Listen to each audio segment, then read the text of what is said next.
The guns stopped firing in 1865, but the Blue Ridge did not return to what it had been. Reconstruction in the mountains did not look like Reconstruction in the lowlands. There were no grand plantations to rebuild, no major cities to occupy. Instead, there were valleys full of suspicion, widows seeking pensions, men accused of massacre, former Confederates under indictment, and a Cherokee population navigating survival in a nation that had just torn itself apart. This is Echoes of the Blue Ridge. I'm North Carolina Realtor Ryan Phillips.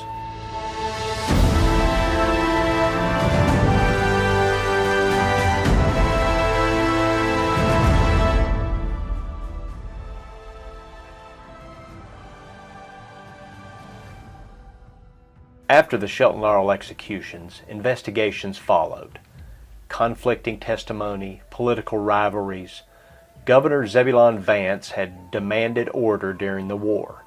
Now questions of responsibility lingered. Lieutenant Colonel James A. Keith was indicted. He denied ordering the executions. He claimed higher command responsibility. Records contradicted each other. Primary documents were sparse. Oral tradition filled the gaps. Some fled west. Some were jailed. Some escaped. But in Shelton-Laurel, the dead remained. A granite marker was placed decades later. Descendants still trace their family lines back to those 13 men and boys.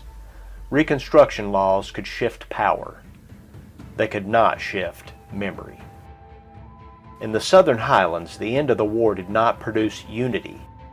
Bushwhackers did not vanish overnight. Economic hardship lingered. Inflation and scarcity had already reshaped mountain life. And then there was identity. Unionist families, Confederate families, mixed families. In some cases, both loyalties lived under one roof. The Blue Ridge did not rebuild around a single narrative. It rebuilt around coexistence. For the Eastern Band of Cherokee Indians, survival continued. William Holland Thomas's earlier land purchases had preserved a foothold, but Reconstruction and federal policy remained unpredictable. Cherokee families who had remained in the mountains now had to navigate a post-war nation that was redefining its citizenship, sovereignty, and power. The mountains had protected them once, but protection was no longer just geography. It was law, it was negotiation, it was persistence. If you drive through Madison County today, or past Buckner Gap along Interstate 26, or stand quietly in Shelton-Laurel, you are not standing on a battlefield monument. You're standing in living communities, communities where memory passed from generation to generation. The Civil War in the Blue Ridge was not decided in a single charge. It was absorbed, settled into the land, and folded into the identity of the mountains themselves. Next time on Echoes of the Blue Ridge, we step away from war and into something older still. Stone walls in the woods, unmarked earthworks, fortifications whose builders are debated. But even after the war, the deeper mysteries of the Blue Ridge remain.